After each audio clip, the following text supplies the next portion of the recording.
Hey everybody, how you doing? Hope you're well on this Saturday. That picture is, yep, Cleveland Browns quarterback Shedeur Sanders, who has officially made the team. And you would say, okay, the argument's over, the fussing is over.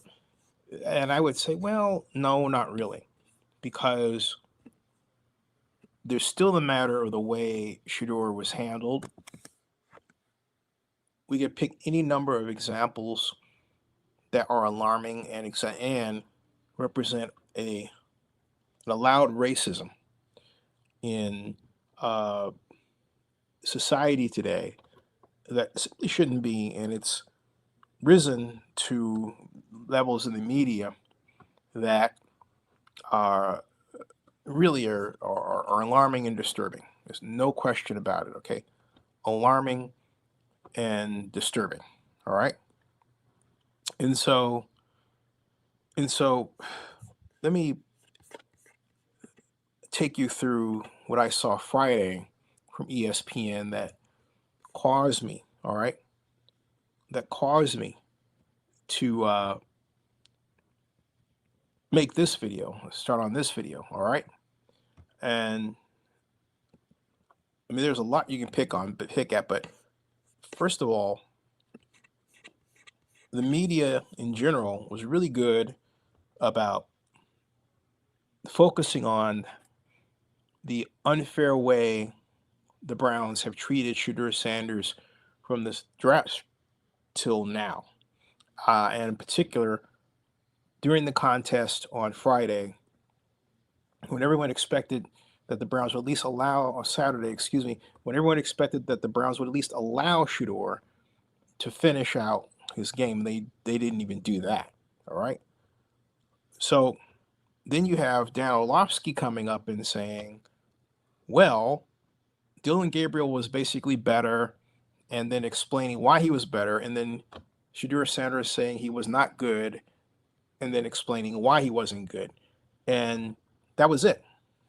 He might as well he laid his bias out, because when you look at the reasons that Dan Orlovsky gave, and not only that, you have to blame ESPN's producers for what we saw, then you know that this is a cooked-in bias that they have against Shedeur Sanders that I believe is advanced by the Browns themselves and those in the NFL who want to stop the rise of the rich black quarterback from college who can basically call his shots and acts like he owns the world.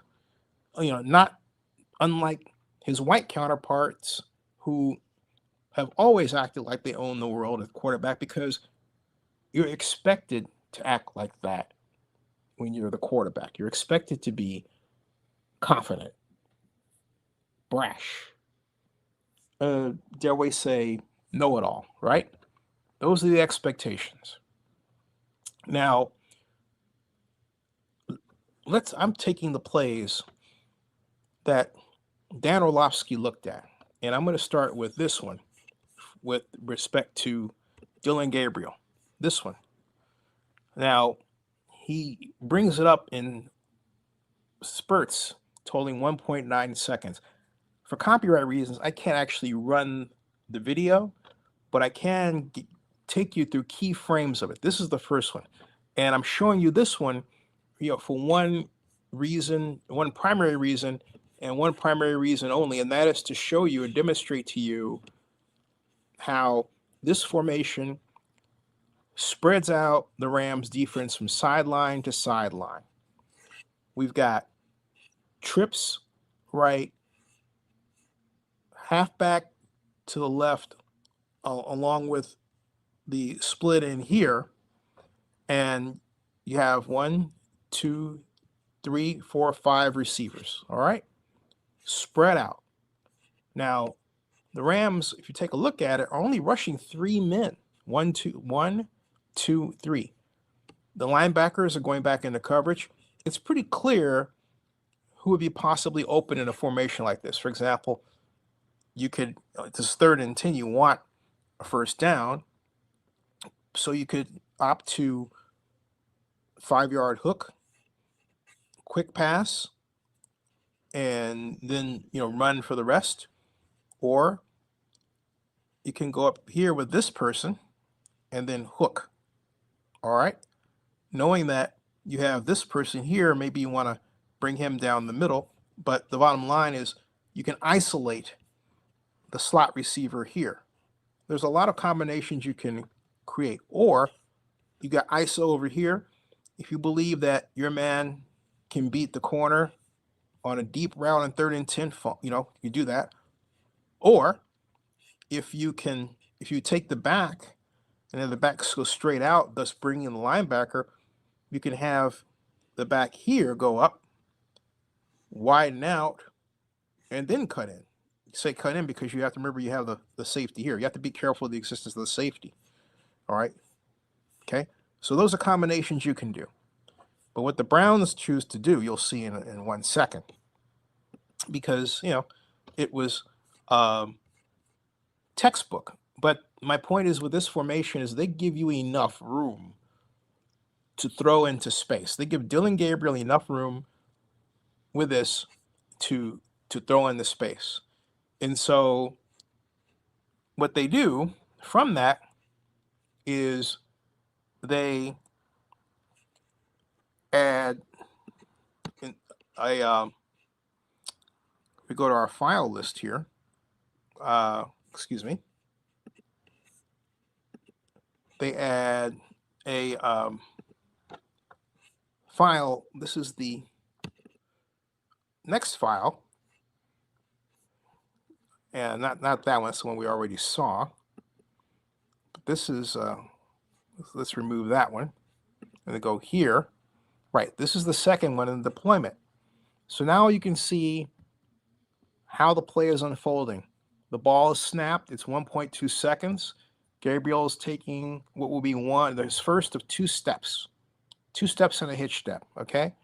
Because he's going to drive the ball. A hitch step means you take an extra plant and you drive the ball. Now, that's what he's doing in this instance. He's going back.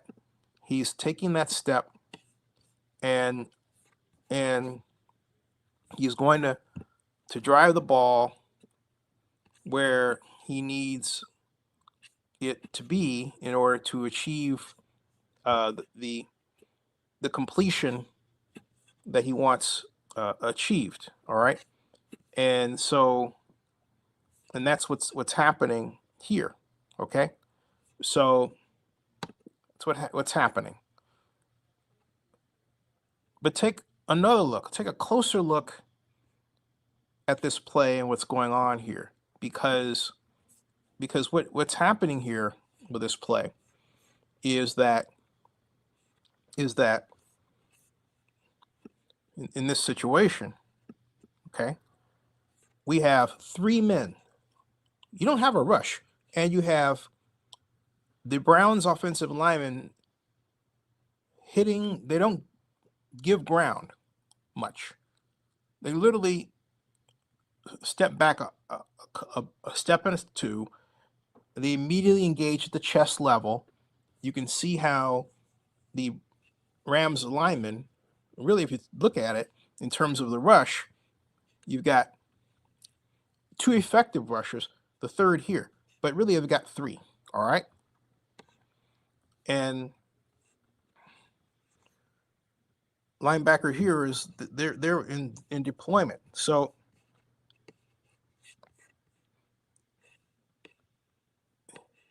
we're just getting into the play, as you can tell, and it's going to be a zone. All right, where everybody's spread out.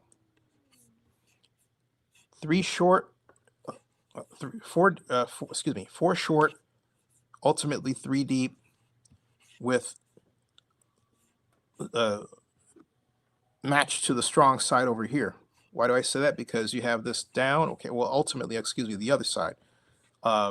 Match this down. They have what appears to disguise here, but this zone and in here, and then here, and then a zone here. So this is what will happen. Now, as that is deploying, here is what the rest of this umbrella defense looks like as it unfolds in this next slide. All right.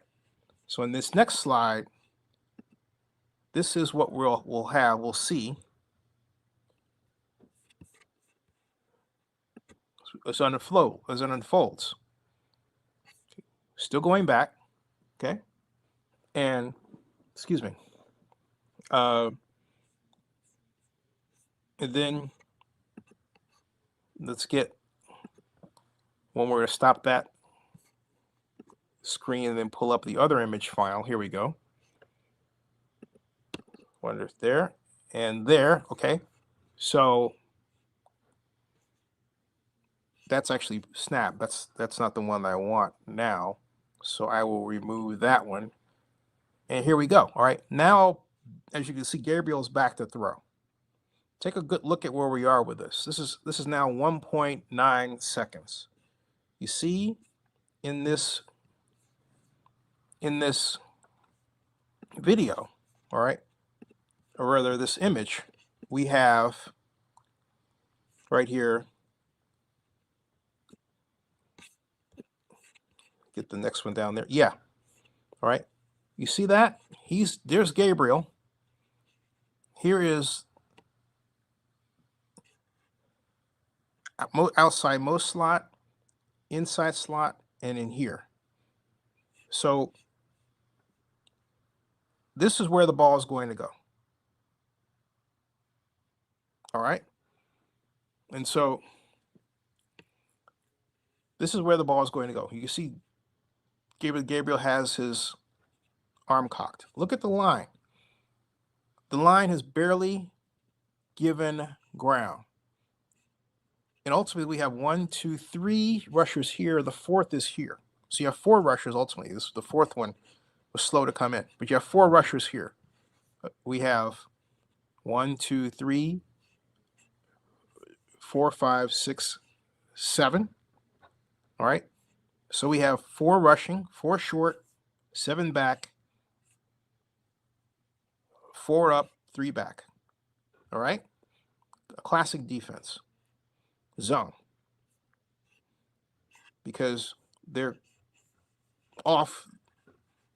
The defenders are off the wide receivers.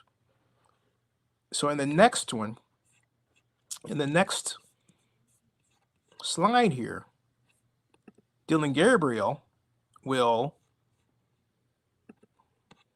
as I get the image file, complete his pass. And that will be here. Excuse me, that's not the one I want. So I'm going to go image file, and then if I can get the other one up here. So downloads, let's see if I can do it this way. Oh, is that the one I want? Oh, that's the point. But let me get the right image file and go from here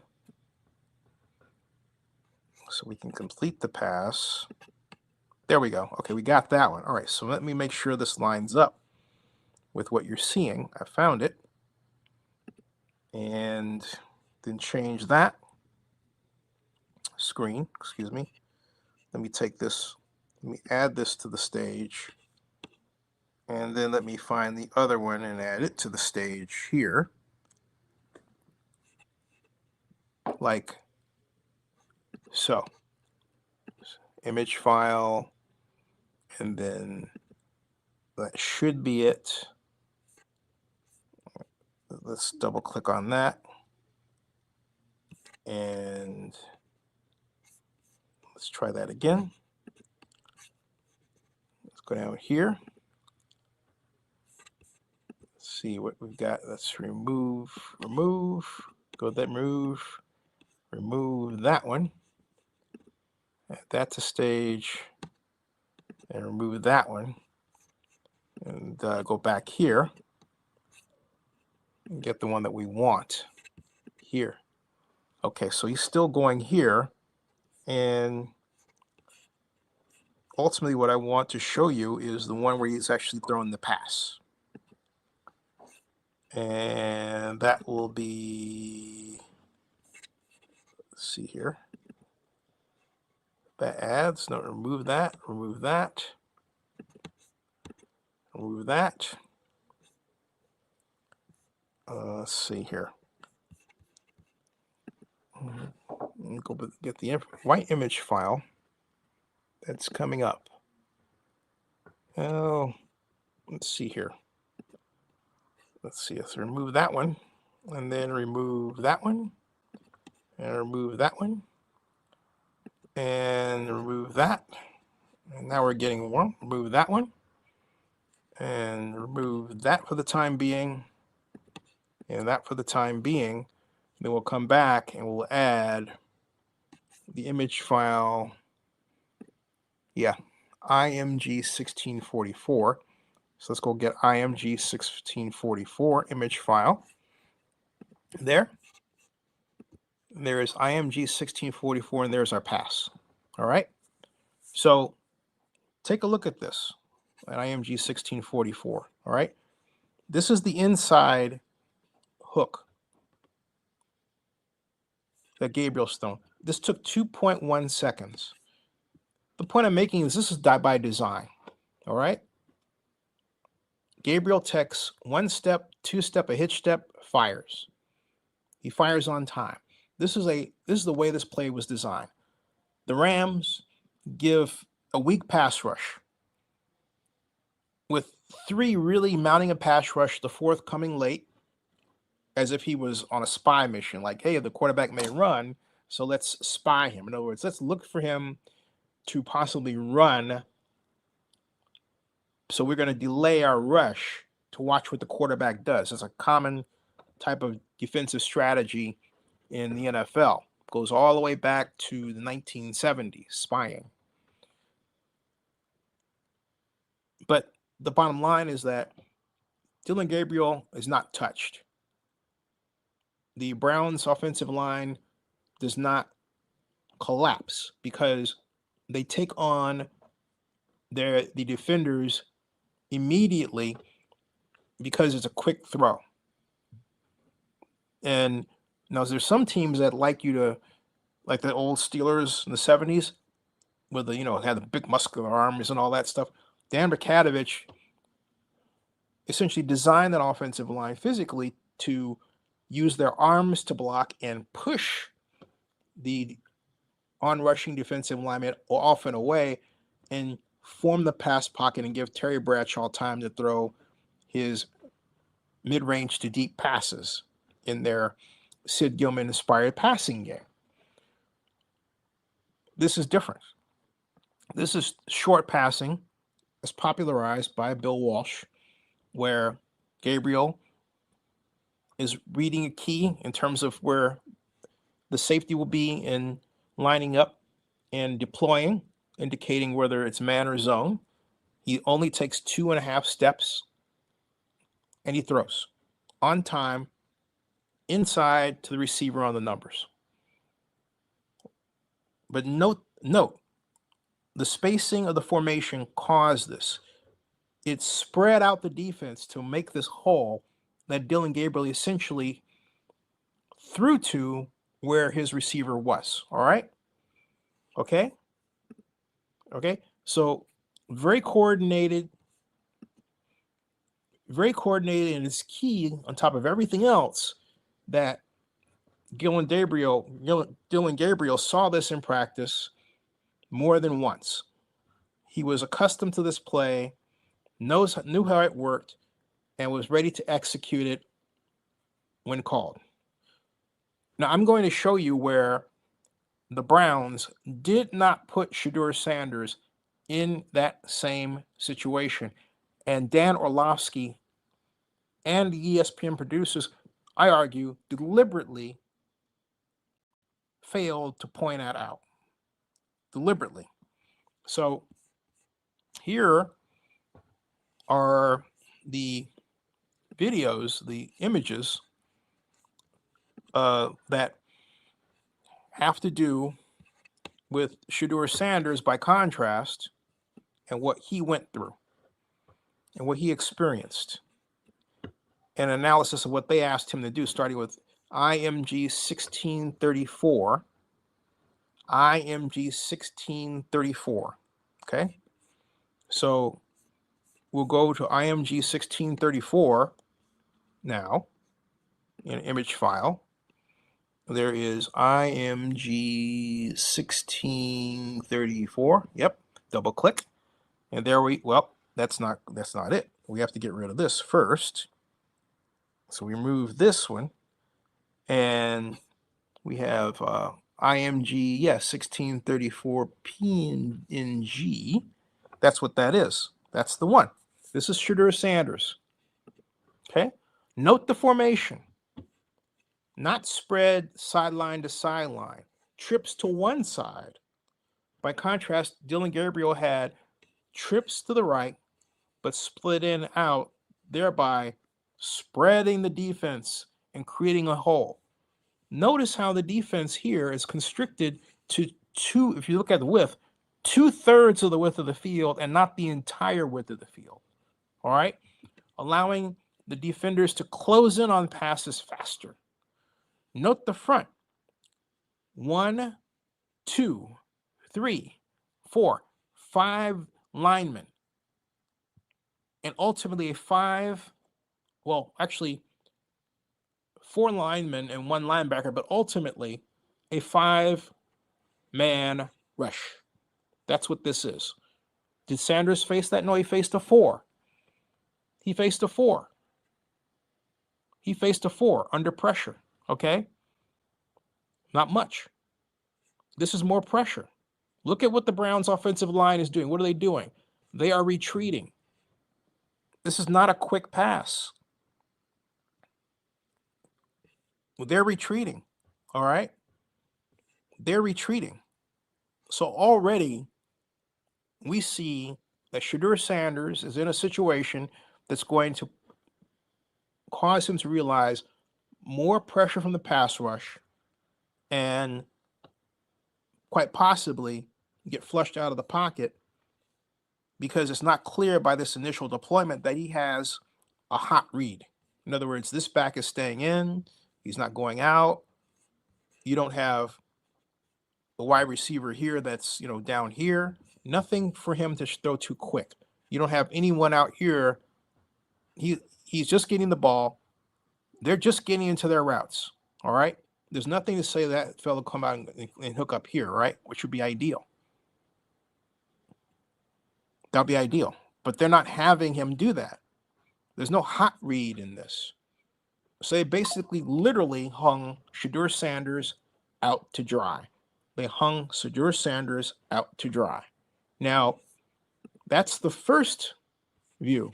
Let me show you the second part of this in continuing this analysis and this presentation. All right? So this is 1635. All right? This is ultimately what happens. But 1635 is the slide we put up. This is 1635 right here. And here is 16, excuse me. Let me get rid of the other one and let's see, remove that from the studio. Okay, yeah, here we go. This is 1635, all right? As you can see, this play is where Sanders has dropped back. He's actually dropped back 4 steps. But as he dropped back here, you could tell by his stance, he's just sitting, but he's also being rushed. Orlovsky has him circled. Orlovsky also has the receiver circled. But look who's right next to Shedeur Sanders, the on-rushing defensive lineman. At this point, Dan Orlovsky has the nerve to say that Shedeur Sanders should have thrown here to here, all right? Discounting the existence of this defender, discounting the existence of this defender. He believes that Sanders could have stopped and fired this pass. In fact, they drew it up that way. They had him here and they had him firing it like that. But he would have had to get set in order to push the ball in a nice hitch step. If he did that, he would have been hit before he released the ball because the defender is so close to him already. In point of fact, Dan Orlovsky was asking Shedeur Sanders to do something that in point of fact was impossible. But Dan Orlovsky was instructed to make Shedeur Sanders look bad. That's all ESPN wanted to do. They wanted to make him look bad. Okay? Him being Shedeur Sanders. They didn't care to present the technicalities of the play. They didn't care that to ask why did the Browns call this kind of play to begin with. They didn't care to ask why didn't the Browns move the pocket. There are a number of questions that can be brought to bear on the Browns' decision making here. And let's not forget something else about this, folks. Do you realize that think about this, not one, not two, not three, but 4 of the 5 linemen that started that drive are all 4 of them are all gone. Cut. All right. So the Browns were literally using bottom of the barrel players to protect Shedeur Sanders, who didn't understand fully how to pass block to keep Sonnen. Well, it's obvious, quite obvious. It was quite obvious, and knew that hey, this is the last chance, and more likely than not, they're going to get cut. Shedeur Sanders had scrubs blocking for him, but class act that Shedeur is, he never said anything about it. But everybody else did because they knew that was the case. All right. So did Orlovsky point this out? No, he did not. Orlovsky did not point this out at all. He was content to try, he and ESPN producers were content to try and make Shedeur Sanders look bad. That was the idea, and that's all they cared about. And why do they do it? Do they do it because they think, well, this is going to stop him from being retained by the Browns? No, they do it for the same reason that Donald Trump, when he ran for president the first time, pushed the button of race and continues to do so, because he knows that it gets people talking and it divides people. In sports media, you want people divided. You want them arguing, especially on social media. What better way to guarantee such an activity than to show this kind of divisions, to put up Dan Orlovsky as the big bad racist guy, to have his other colleagues saying, oh, I disagree with you, you shouldn't have said that. All right. If you have doubts, take a look at this, okay? If Dan Orlovsky really doing something ESPN didn't want, okay, then what I'm about to show you would never have occurred. It would not be something that the ESPN would want to deal with or allow. And that's this, okay? Not this, excuse me. But I will show you in another way by search, so you can see the search result. All I have to do is go to Google and type Dan Orlovsky and then racist. Okay? And this, folks, is what I get. All right? Okay? All right. Let me shift it over for you to see what I'm talking about here. Uh, let's try to add this to the stage here. And, well, that will not add to the stage for some reason. Let me remove this. And there we go. Okay, that's one example. All right. But what it says is that based on recent, recent it says based on recent incidents, ESPN football analyst Dan Orlovsky has faced accounts of racism. And then they go on to give the different examples of how allegedly Dan Orlovsky is racist against black quarterbacks, talking about his stance with such players as Lamar Jackson and others. It's quite a list going back several years. But ask yourself this question. If Dan Orlovsky were really that racist, wouldn't ESPN have fired him a long time ago? Obviously, they haven't. And the reason they have not done it is because in a media environment that is highly competitive for your eyeballs, and those eyeballs equal money, they're willing to do anything to get you to pay attention to what they do and say and show over some other organization. That's why. Is it good for society? No, of course it isn't. Does it play into Trump's politics? Yes, it does, because it divides the country. Are we being manipulated in that way? Yes, we are. Yes, we are. By thinking that, hey, first of all, this racism is here. There's nothing we can do about it. And you might as well just deal with it and choose your sides. All right. And in sports, it works exceptionally well in terms of dividing a fan base, because what is a fan but a person who has a strong feeling in defense of or against something, and usually a team, sometimes a player, right?